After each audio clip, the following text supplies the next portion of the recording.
All right. So welcome to the LaRouche Pack class, Saturday night, Saturday, February 4th. My name is Michael Steger, for those of you that don't know me. And I'm going to be hosting and leading the discussion tonight. I'm going to bring on Keisha Rogers before we get into questions from the audience to get her thoughts and just have her participate in the discussion. Keisha and I worked on some of these ideas together, both from an organizing and development perspective, but also as candidates. So it should be a fun discussion. I think everyone on this call, but if you don't, we're clearly at a very intense period politically where the current regime is rapidly collapsing. And whether it was the French regime at the end of the 18th century or the Russian regime in the early 20th century, the kind of decrepit, senile, detached, in some cases just outright insane, highly materialistic, depraved, corrupt elements that you see from the Biden family, but also just the regime, the Clintons, the Bushies, the Bushes, the whole kind of operation of the last 30 years. And, you see that as a very dangerous element in Ukraine, where we continue to escalate. And President Trump, in that light, has become really the main force for peace.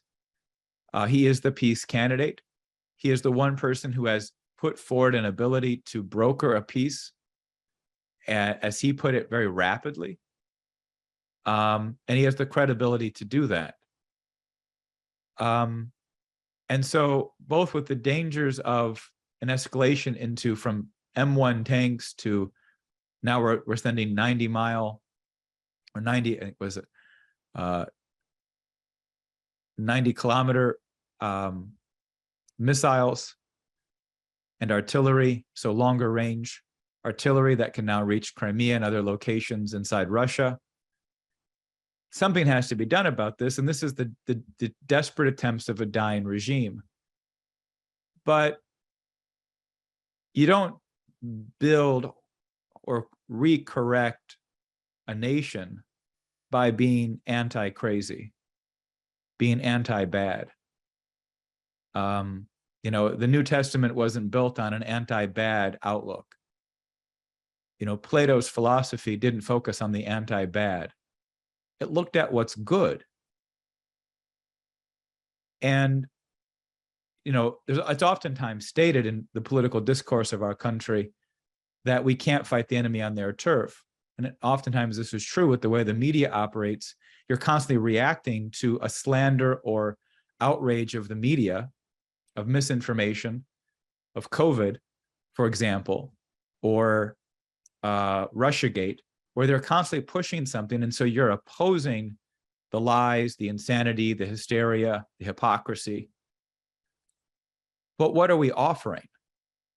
And if we're looking to the Republican Party per se, to the RNC, or certainly the prior to Trump, the kind of the old Bush Republican Party, which still has many factors, and you can see all these candidates from Ron DeSanctimonious to Nikki Haley, Mike Pompeo, Mike Pence. These are all Bush factions. They're all Bush League. They're all war promoters. Mike Pence even called for privatizing Social Security and Medicare today. He might as well join Bush and Obama in some kind of funeral ceremony. Hopefully a ceremony for their own political deaths or demise.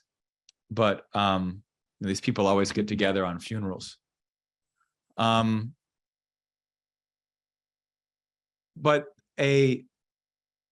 you've seen a kind of a political corruption that has to be shifted and changed. And what Trump has opened up is something of that nature.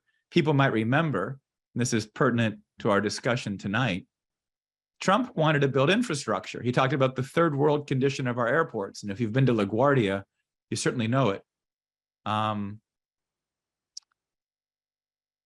But he wanted to build everything. He wanted to build and improve the logistical and transportation system of New York City. He wanted to fix the railroads, the ports, the airports, and build and get a nation moving again. He has a sense that if you're going to be physically productive, you need a logistical capability to make all of that work. You need the inputs, the access to mining. And if you're going to mine, you have to have the transportation of raw materials, the barges, the rail. You have to be able to do these things. And the more effective and efficient and reliable and redundant these things actually work. Trump wanted to build that, get that started. Mitch McConnell and Paul Ryan, hardcore Bushies,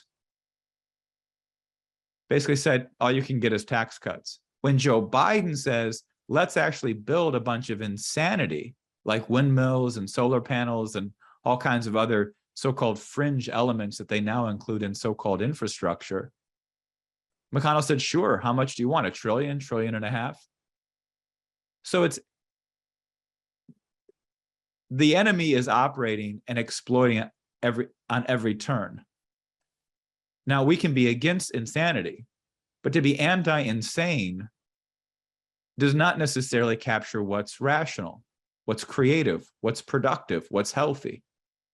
And so, so given the insanity around Ukraine, and then, which is an immediate pressing question, and undergirding that is an increasing demise for my generation and younger. The bailouts in 2008, as I've stated before, have a rank smell still in the air. When a Republican like Mike Pence says privatize Social Security and Medicare, people go, well, are you going to bail out Social Security, or are you going to bail out the banks when they lose all that money?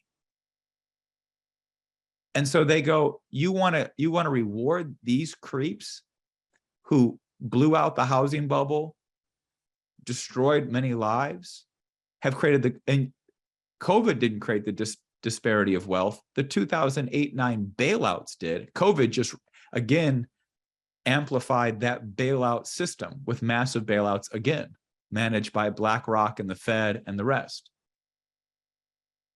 And so this question of austerity, this question of privatization as the solution to things, as somehow that's an economic agenda, is insane. What we see today with Trump and the fight in Congress, the fight over the last 2 years since November 3rd, we've seen a shift. The fight for Speaker and McCarthy was perhaps best expressed when McCarthy said, we're not going to discuss cutting Social Security and Medicare or privatizing it or reforms or whatever in terms of the debt ceiling. The debt ceiling is not a crisis. The US debt will always be paid by the US Treasury, but that may mean other things are not paid. And there can be a political discussion of what that is. That's what McCarthy and the Republicans are now saying. And McCarthy put on the table defense spending. I mean, it's reported $50 billion minimum is completely unaccountable for. It's just like, it dissipates like it's Baghdad all over again. Truckloads of cash, you don't know where it goes. Not surprising, that's the money laundering via Ukraine was part of the Pentagon money laundering to the defense contractors and the rest. But the fact that McCarthy is not calling for austerity on the American people at a point where we've seen a massive drain of capital, of production, of resources, even of small businesses like restaurants, be decimated over the last 15 years. We haven't seen real advancements in our industry and production. And even if there have been physical advancements in certain pockets, the general rate of inflation far exceeds the increase of productivity and the ability for any of those enterprises to gain real profit, an ability to reinvest and to grow it. So, when you look at the nation, you look at the nation over the course of 50 years, not just 5 or 15. And you look at the way our cities have been dealt with. And a number of months ago, I went through a pedagogy on the city of New York. In 1965, it had 1 million people working in manufacturing and industry out of 8 million. 3 out of every 10 New Yorkers employed, 30% of the people employed worked in manufacturing, production, and industry. They produce something, not services, not sales, not marketing, not finances, not accounting, actual production. 3 out of every 10, 4 out of every 10 in Chicago, probably the same in Detroit. But what you've seen is that the infrastructure of these cities, and Detroit's a prime example, but all of them have been, and this is true for our nation as a whole, our infrastructure has been left like a slumlord treats a building. You keep raising the rates, you keep keeping pace with the rates of financial inflation and money printing,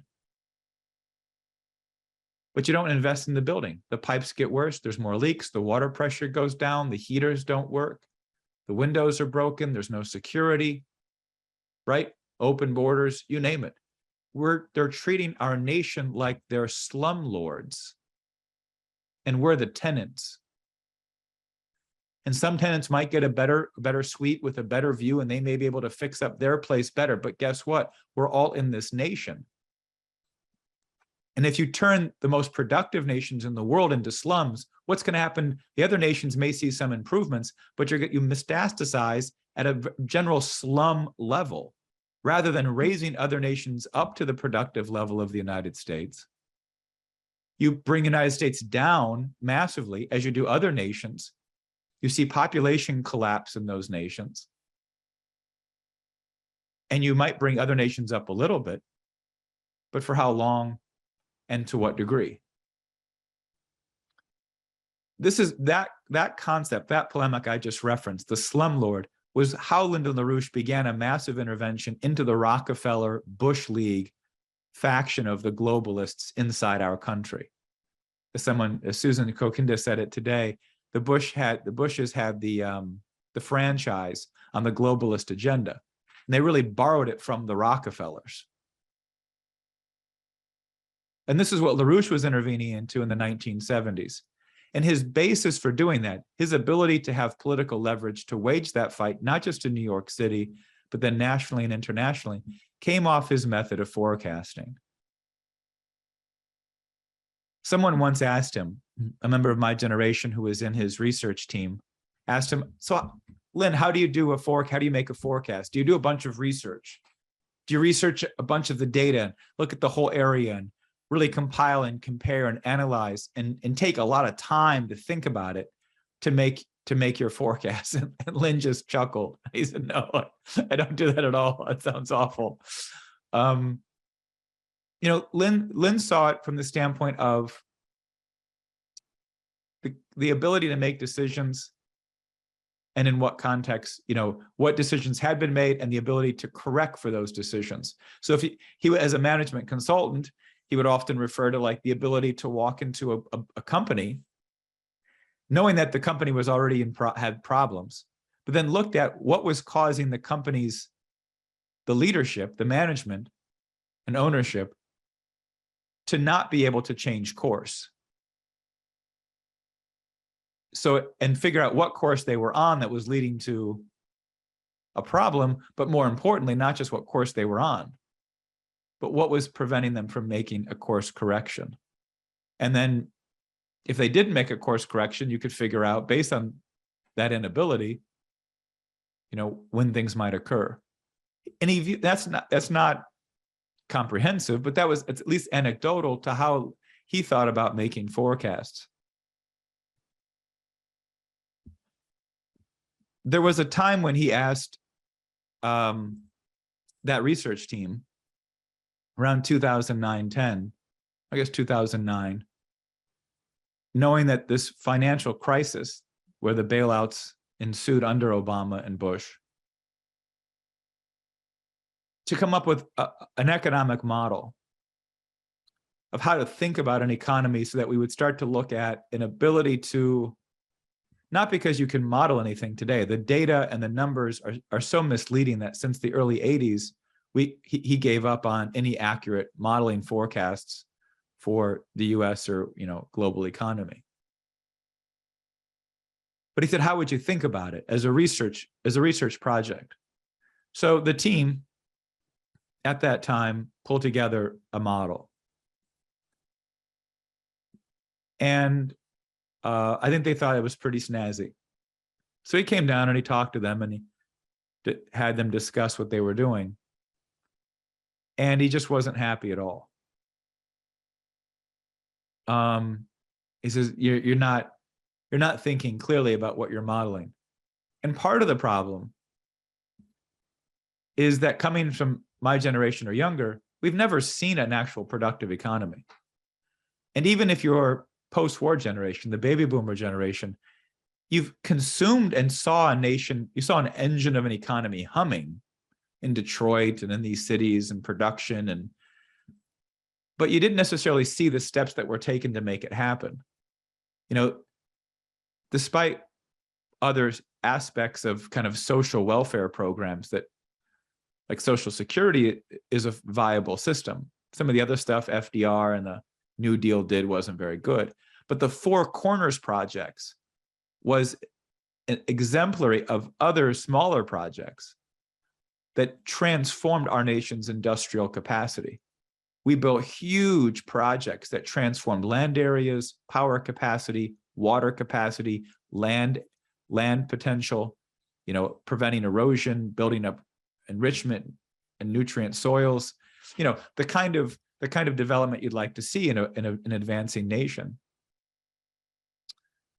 And Lynn saw that, and that's why there was a certain strength in the World War II generation that we don't have with us today.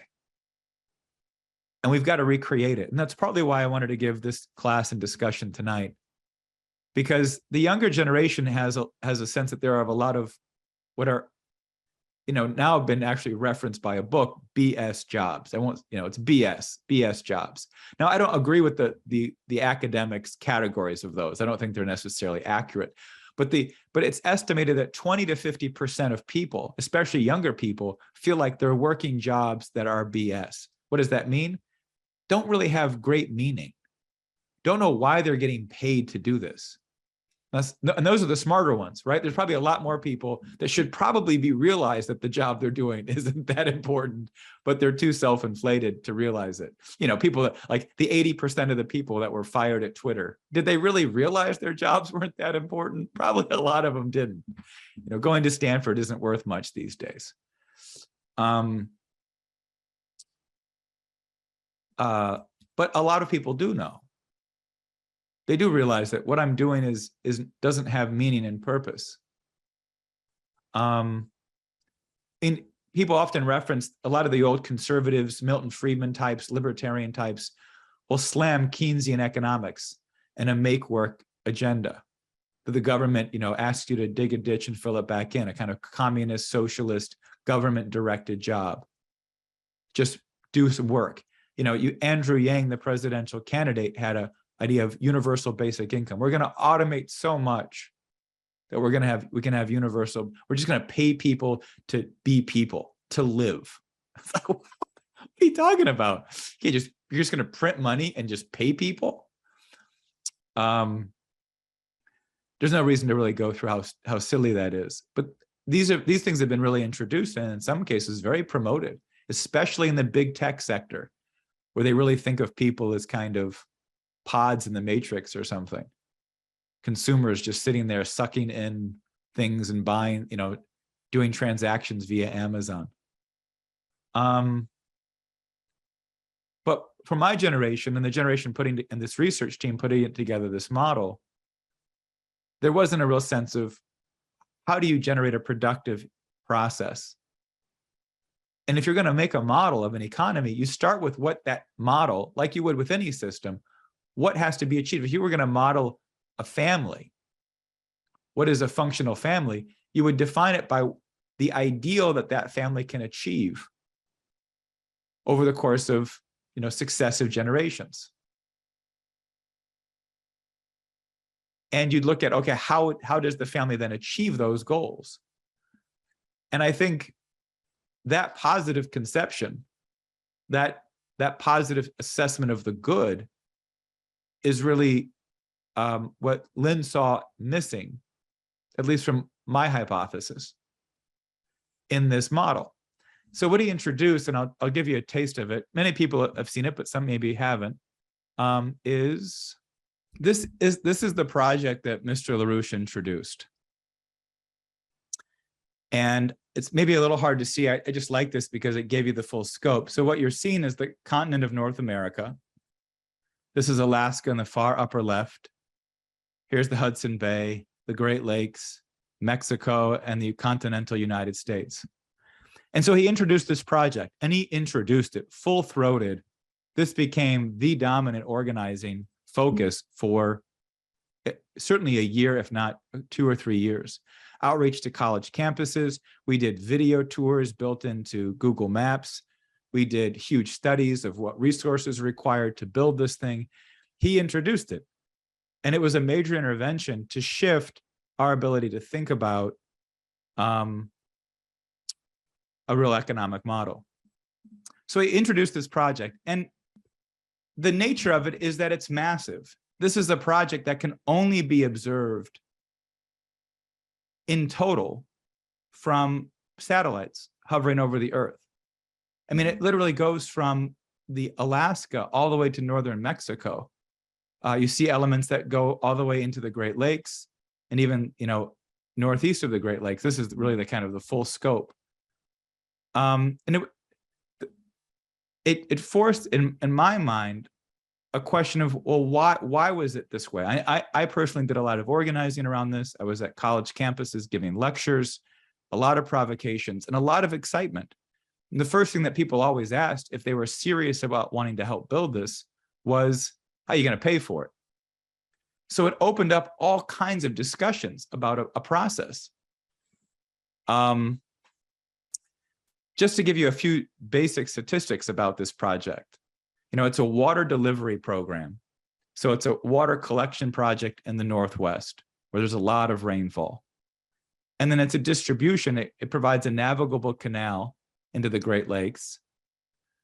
And then once you collect all the water and you transport it south, you pump it a few thousand feet in Idaho upwards, and then you let gravity distribute that water, which we're talking, I think, between 70 and 130 million acre feet of water. A lot of water, multiple times the Colorado River. And you're distributing it into the Colorado River Basin from Colorado, Utah, Nevada, Arizona, and New Mexico as the predominant recipients, and then into northern Mexico as well.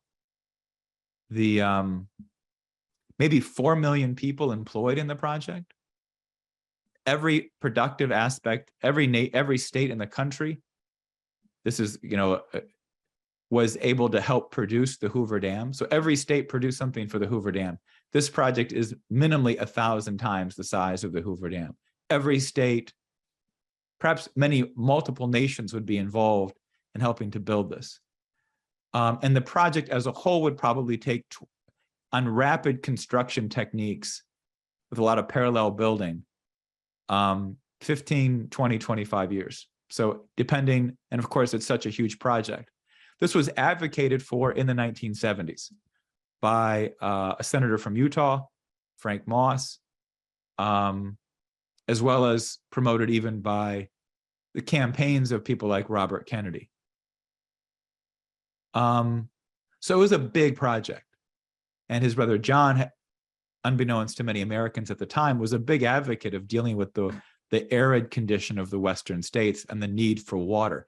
You have a lot of sun, you have great soil, you add water, and the thing becomes a massive agricultural and industrial engine, as we've seen in California, which was certainly where this idea actually originated, out of Pasadena.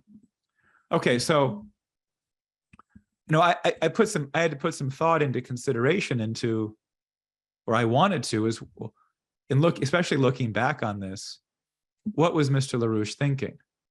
Why was that the project that was going to help reshift and reshape our sense of a successful economic system?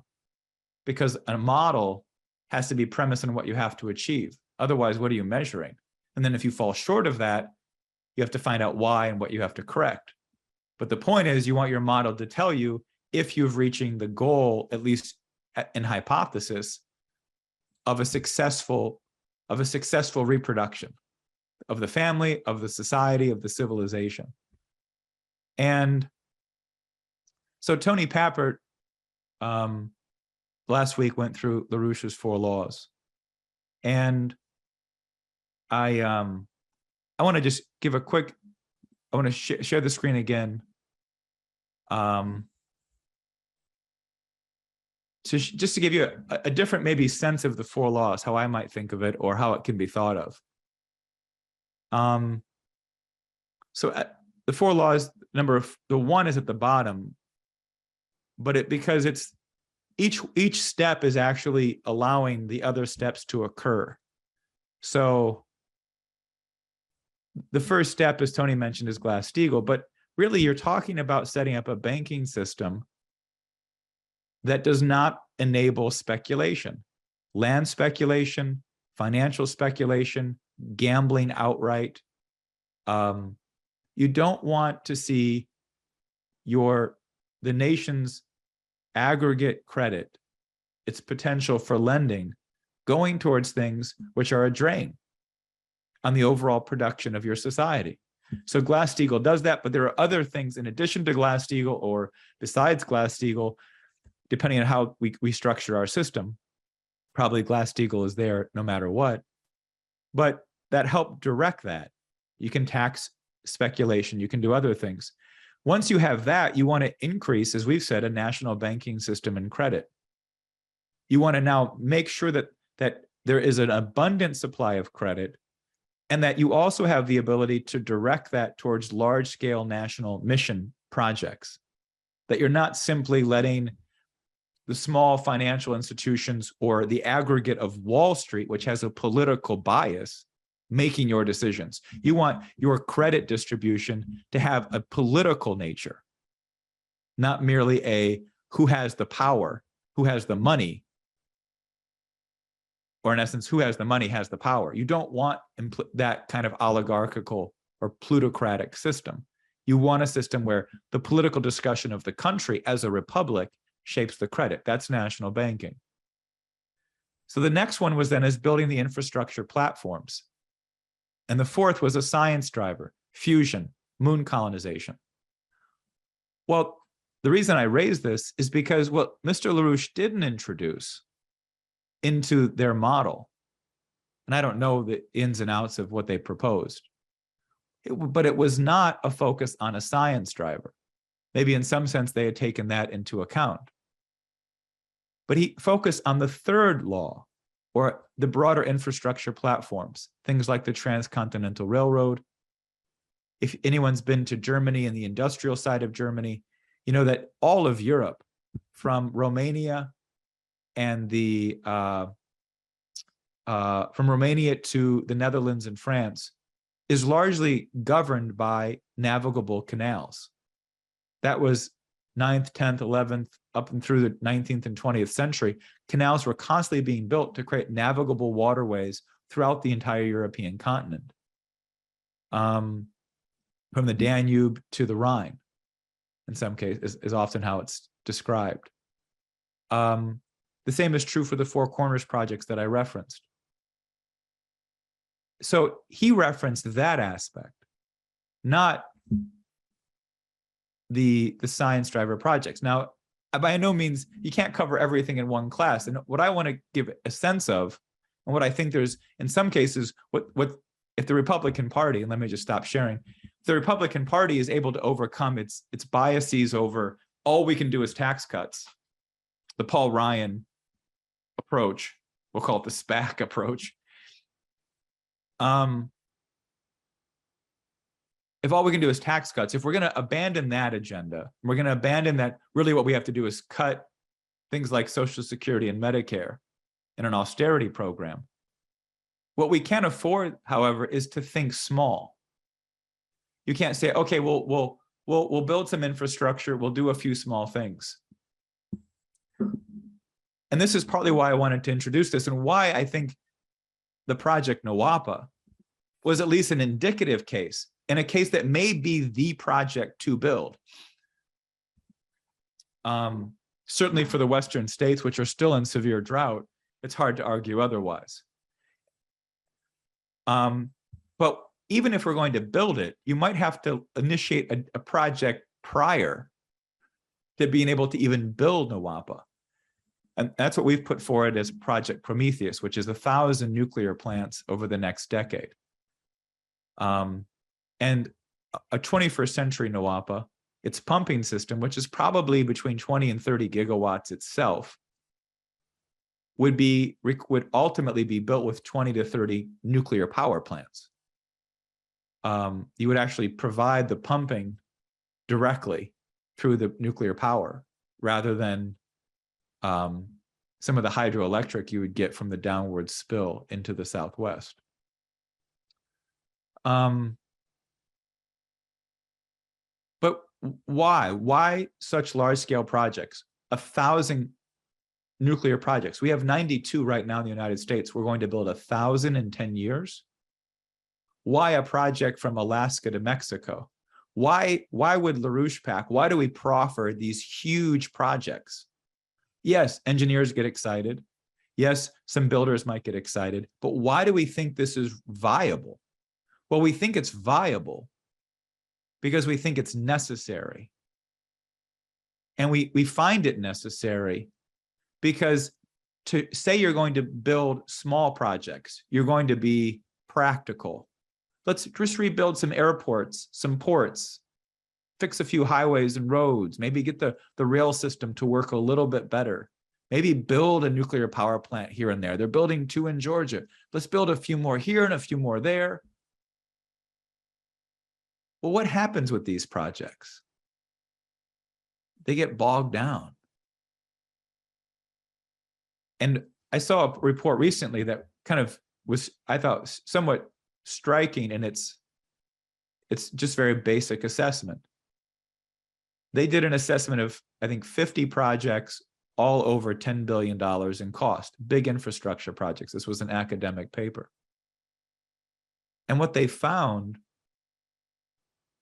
was that the inputs, personnel, and raw materials and everything that were required to build that, or the skill set, the personnel, the machinery, the technology,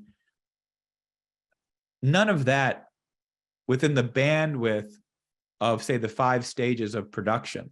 And each stage might have like 5 layers of different things going on a big highway, a big railroad, a big tunnel system. But the reason that all of them went over budget and behind schedule was because of things outside the areas that are directly under, say, if there's one authority which has management over the project as a whole, it was nothing within the purview of that management company or team.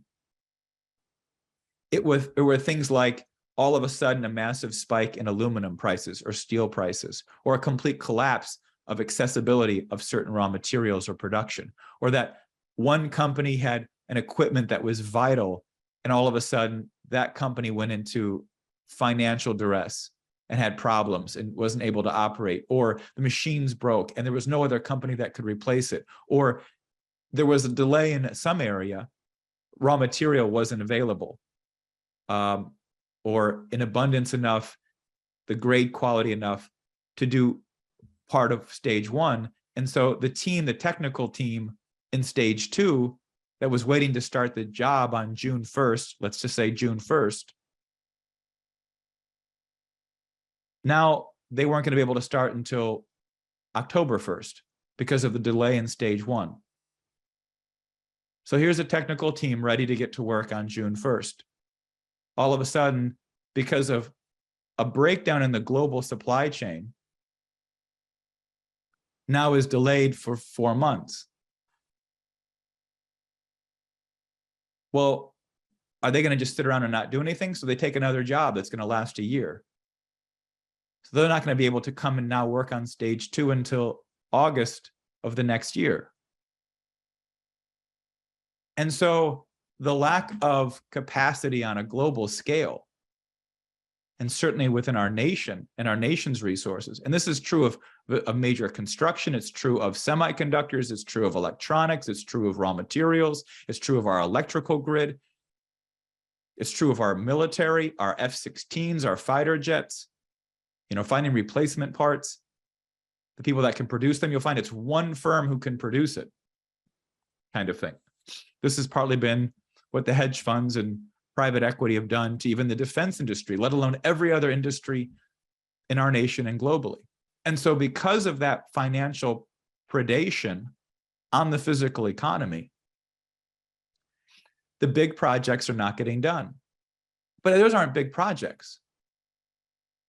10 billion isn't really a big project. You'd say it's a medium-sized project. The medium-sized projects are all going into delay. And it's very likely, given all the environmental regulations, protocols, loopholes, lawsuits, financial uncertainties, that a lot of the smaller projects with much less political and economic focus and attention also get hung up. And so, yes, Trump can say he's going to get rid of 3 regulations for every new one. And maybe he got rid of 10 regulations for every new regulation. And we strip down the regulatory system. But again, we're just reacting. We're not setting the agenda. What happens if we set the agenda? What happens if we are willing to think big and that we set a project like Project Prometheus, like NWAPA, like the massive reindustrialization of both our energy and water supply, not for each city, not for on a county by county basis, but as a national platform. And you make that a political debate in the country that the American people say, yes, that's what we need to be doing. That builds a viable future. Well, then you have the political leverage to transform your financial system, to shift away from a central banking system into national banking, and you regulate that system and vector it towards physical production, not speculation, because you can't afford to have speculative prices on cement, concrete, iron, steel, aluminum, tractor equipment, etc. All the basic elements going into, say, a major infrastructure project or a nuclear power plant. You can't have all of those areas going up in massive speculative price. It's going to throw everything over budget. You have to shut down the speculation. You can't just say, well, if people want to build those projects, they can, but it's hard because we have a loose liberal financial system. BS. We're going to build these big projects. And the projects are so large, they require a reorganization on a national and global scale. And once that happens, what happens to the medium and small projects? They become much easier, not simply because of a lack of regulations, or you've clarified what real environmental regulations are versus what's today essentially economic terrorism to shut down projects. But you create the redundancy in capacity. You create a skilled set of employees, of personnel. If we're building 1,000 nuclear power plants, we are going to build a generation of young people that know how to build, design, manufacture, use an abundant supply of nuclear power. And if you have those skill sets and you're building then robotic machines and other machines that can help facilitate the mass construction of those even more rapidly with less danger, you facilitate more advanced technologies for the mining and processing of ores and materials, because you're doing it on such a large scale and you're developing a personnel with a mission. You walk out of the picture with a rebuilt nation, a rebuilt culture, a rebuilding of your citizenry. And if you do the infrastructure, as in some ways, as I've just described, at the highest levels of technology, you're taking your science driver elements, like the robotics we'll be using on the moon in the coming decade, to now immediately implement that development of robotics into these large-scale developments of infrastructure platforms on the large scale, on the mega scale. But of course, once you're doing it on that scale, there's an abundance of that technology. There's an abundance of know-how, and they get applied to the county projects and the state and regional projects. You've integrated it into the culture as a whole, and you've made it abundance of supply of productive areas to make getting real work, real industry, and real progress to happen, and to happen quickly, effectively, or in other words, on schedule and under budget.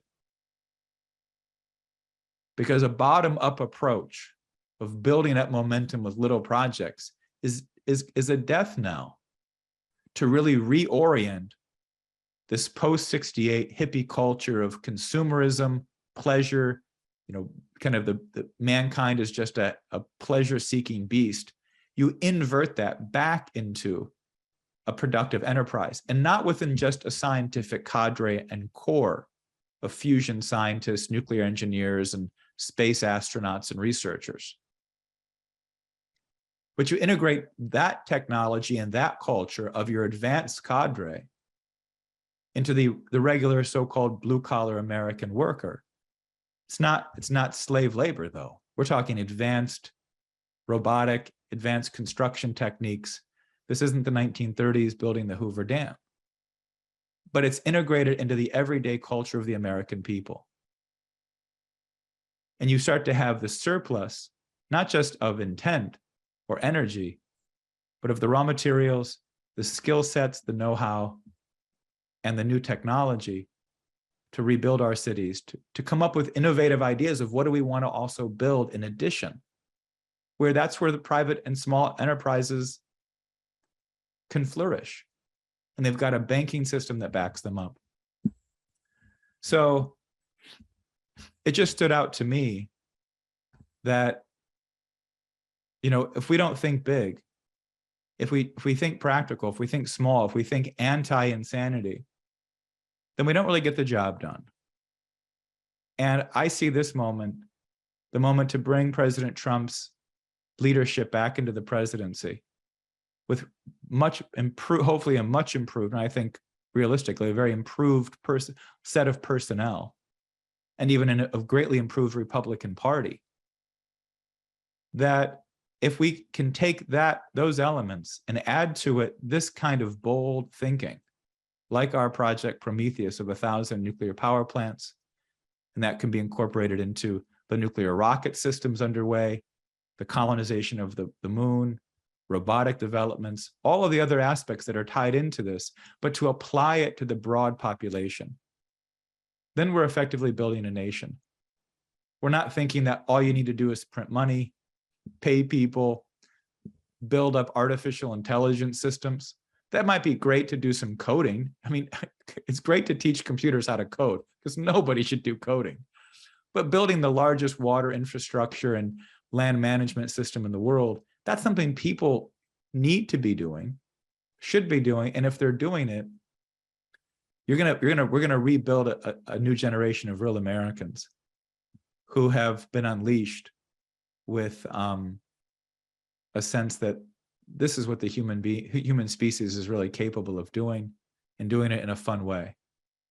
So that's what I wanted to introduce into the discussion, and Lin's 4 laws and Lin's economics, and how he thought about modeling and in some ways forecasting. So Keisha, I don't know if you want to jump in at this point. I'll bring Keisha Rogers into the discussion here, bring you on screen since you got a video. And Yeah. So I wanted to see if you have any thoughts, and then we can take up that and see what people have in terms of questions. Sure. Yeah, I do have a couple of thoughts and questions to bring up. I thought that was great in terms of really conceptualizing this idea of a national mission as Lynn understood.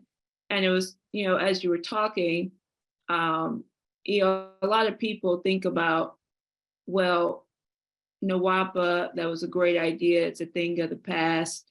But it's also the question, what's coming up more recently is the question of what we're prepared to do in terms of addressing our energy needs.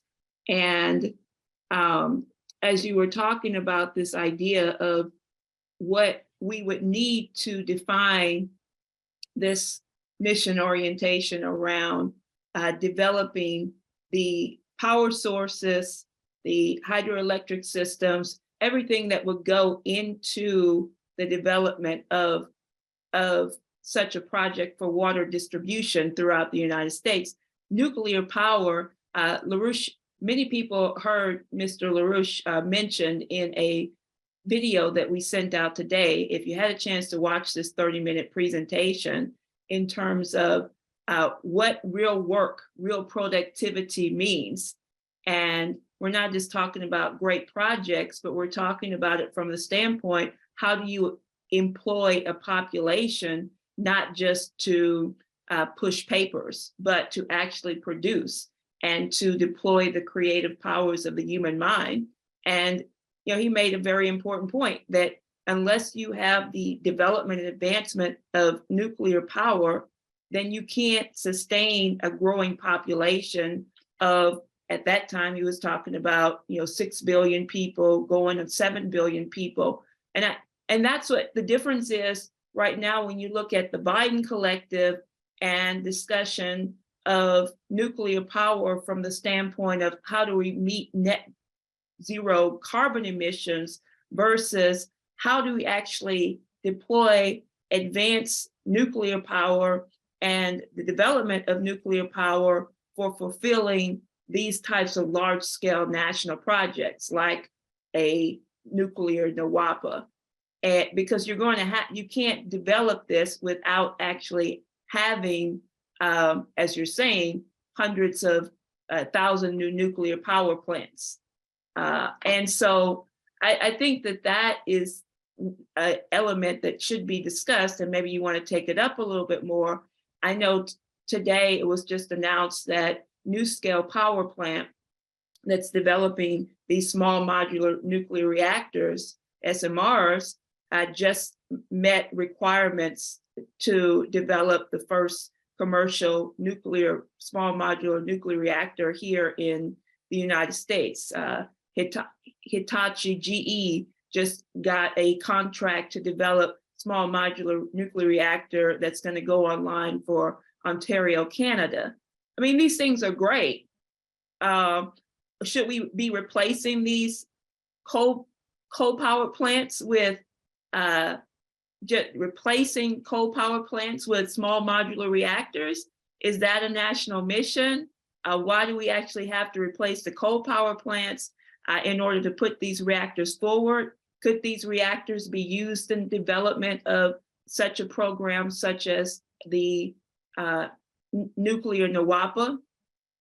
So I think the question is starting from the top-down national mission orientation, not just we're throwing up projects, but it all has to be interconnected and in terms of industrial development as well. So it's not necessarily a question, but I want to bring those things into the discussion because I think, the question of, everything is all piecemeal, but if you start from a top-down national mission, in what Trump said, we're going to make the United States a manufacturing superpower.